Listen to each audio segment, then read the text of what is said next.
Hi, guys. Welcome to my new private group, Legal Fridays with me, Francine. I'm so glad you took the time to join me, and I hope this will be a very useful experience. So every week, I will post a short video. It'll be anywhere from like 3 to 6 minutes. Maybe today might be a little bit longer because we're just getting started.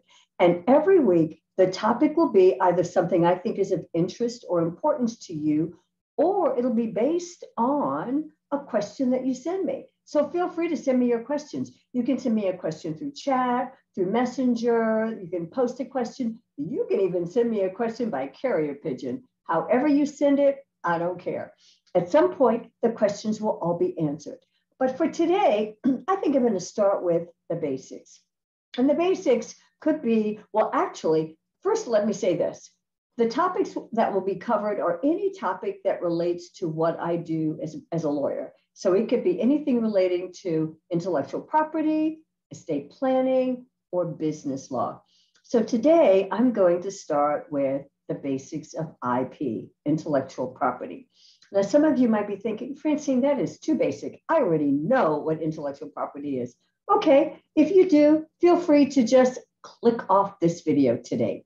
However, if you're somebody who thinks maybe there might be something I could learn from her today, I think I'm going to listen on. Then I say, come with me, because you know what? My attitude is there's always something I can learn. So today we're going to focus on what is IP and what are some things that can be protected by copyright and what are some things that might not be protectable by copyright. So what's intellectual property? Well, I like to think of it as a bundle of rights. And it's a bundle of 5 rights: copyrights, trademarks, patents, rights of publicity, and trade secrets. When a competent lawyer talks about intellectual property, those are the 5 areas that they're talking about. One of those 5 areas, not just patents, not just copyrights, it's copyrights, patents, trademarks, rights of publicity, and or trade secrets. So one way to think about it is, let's assume you're going to the supermarket and you want to buy some fruit. So in your basket, you put apples and oranges and bananas and kiwis and grapes. All 5 of those are types of fruit, but each one is a distinctly different type of fruit. They smell different, they feel different, they taste different. Nonetheless, they're each a type of fruit. Well, that's how it is with IP. All of those areas, all 5 of them are distinctly different. How you protect them, what they protect, everything about them is different. And we're going to cover some of those things over the next few weeks, over the next few months. But for today, my focus is copyright. What is a copyright and what it can protect? So a copyright is a legal form of protection that's afforded to an original work of art or authorship that's been reduced to a tangible format. Operative words: original, tangible format. Original, tangible format. I'm going to keep coming back to those 2 things because that's the key to a copyright and copyright protection. It has to be something that's original, and it has to be something that's in a tangible or fixed format. So I'm going to share a visual because when it comes to the law, I just think visuals are kind of cool, and it's a lot easier to understand. Excuse me. So here are some things that can be protected by copyright. And this is a short list, although some of you, when you look at this list, you might say, Francine, that's not so short. But trust me, it is a short list. So photographs can be protected by copyright. Choreographed work can be protected by copyright. Pantomimes can be protected by copyright. Website content, which could include videos, images, any kind of copy, as long as it's original, is protected by copyright. What else? Books can be protected by copyright. Webinars can be protected by copyright. Again, I'm going to keep coming back to, as long as it's an original work of art or authorship, and as long as it's reduced to a tangible or fixed format. Speeches can be protected by copyright, as long as there's some kind of tangible format, and as long as the speech that's being given is original, it can be protected by copyright. Sculpture can be protected. Wow, did you know that? Sculpture? Ebooks can be protected. Yep, digital products can be protected. Scripts. Let's say you've written a script for television or for the movies or for the theater. Potentially you have some rights in that, but let me also say, if you've written it for someone else, there are going to be some other factors that come into play. So you may or may not own it, but bottom line is if you are writing a script and it's your own original work and you're doing it just for yourself, perhaps on spec, then it's a good chance you own the rights to that. Copyright protects it. Film protects, copyright protects film. Copyright protects characters. Wow, characters. That's kind of cool. Copyright protects software. And you know what else to think about with software? Sometimes people who create or develop software, they might also have a patent. Oh, wow. So that's like extra protection. So software can be protected by copyright and a patent. What else? Jewelry. Jewelry, as long as it's original work.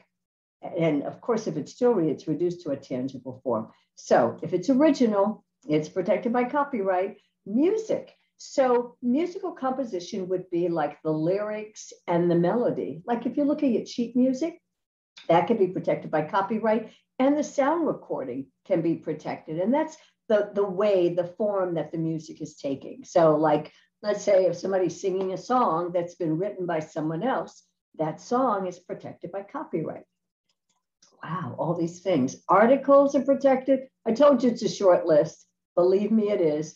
PowerPoint slides are protected by copyright. Marketing materials, newsletters, DVDs. Now, not everybody's doing DVDs anymore. So it could be online videos, online audios, or CDs, protected by copyright. Synchronized content. So what's synchronized content?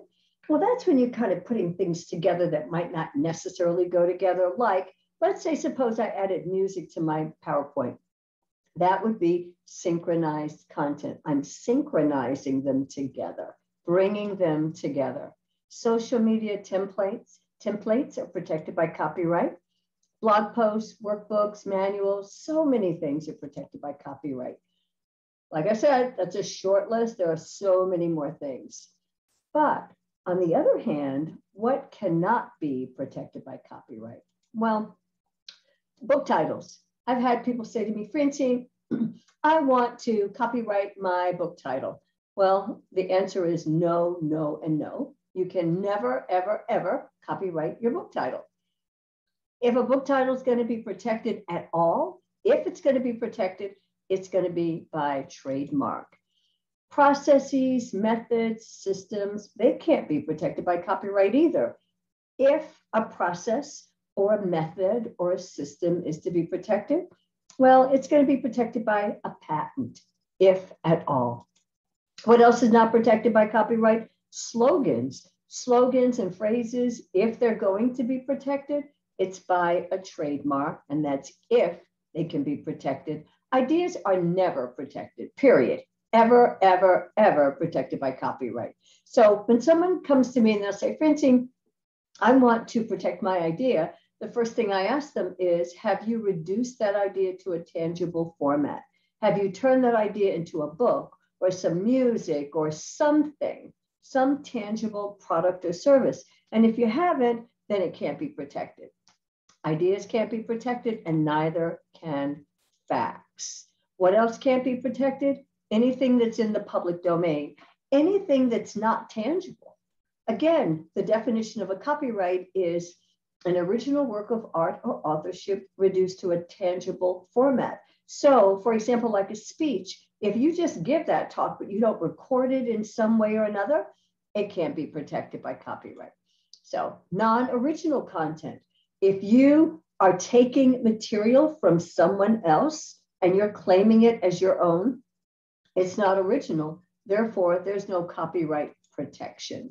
Again, names, short phrases can't be protected, procedures, methods, systems can't be protected, and anything in the public domain cannot be protected by copyright.